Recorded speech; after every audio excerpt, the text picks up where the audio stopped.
Mwaramutse inshuti bagenzi muko murakwikirana Wet TV Burundi. Je ngi kubashikiriza ano makuru banyita Charité d'Amour, ariko mu buhinga bw'ivyuma hariho Dushime Parfait Olympe. Mu ncamake ya makuru reka tugaruke ku makuru yaranze abari mu mahiganwa ya Isanganiro Award, aho umuririmbyi Emery San yashoboye gutsindira iryo higanwa. Reka tugaruke mukanya murano makuru.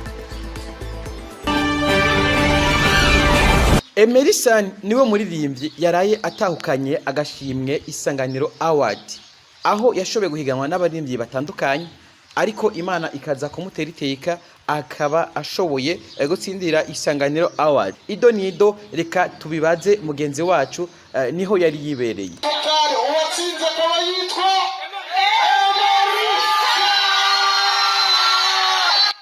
uko muvyumva, reka tubabwire uko amakuru yashoboye kuba yifashe ku ncuro yayo igira 11 radio televiziyo Isanganiro yatunganije ihiganwa Isanganiro Award. Iryo higanwa riha amahigwe umuririmbyi, amahigwe ururirimbo rwatowe kuvuzwa mu kiringo c'umwaka wose kuri iyo radio na televiziyo, bikaba byamaze kumenyekana ururirimbo umuririmbyi yatahukanya ko gashimwe, aho indirimbo 10 arizo zari mwihiganwa arizo: Tagata ya Emery San, Ubwoba ya Diwani, Madamu ya Dramati, Bibajyahe ya Doja San, Akadawa ya Estanishi, Dukunde Uburundi ya Augustino, Indoto Bado, Imigambi ya Redemption Voice, Omega ya Victoria's Team,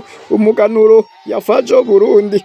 Indirimbo Tagata y'umuririmbyi Emery San akaba ariyo yatahukanye ikibanza ca mbere mwihiganwa Isanganiro Award. Umuririmbyi Emery San akaba yabasumbije mu mice yose, haba ku mbuga ngurukana bumenyi, haba ku butumwa bugufi arivyo twita message, ndetse n'abajejwe gutanga amanota arivyo bita jiri. Sivyo gusa, mu baririmbyi 10 uwatahukanye ikibanza ca kabiri n'umuririmbyi Augustino ku ndirimbo yiwe Dukunde Uburundi. Ikibanza ca gatatu n'umuririmbyi Doja San ku ndirimbo yise Bibajyahe yakoranye na Double J. Nuko amakuru yacu yagenze. Murakoze.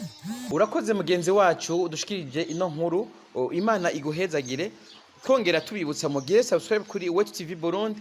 Hama je nako ndabashikiriza ano makuru banyita Charité d'Amour, ariko mu buhinga bw'ivyuma mwari kumwe na Dushime Olympe. Murakoze mubane mugira subscribe kuri Wet TV Burundi ku mbuga zose. Murakoze. Twongera tubamenyesha yuko dukeneye n'abadufata mu mugongo kugira ngo umugambi wacu ushoboye kuba mwiza cyane, turushirizeho gutera imbere. Muragize neza.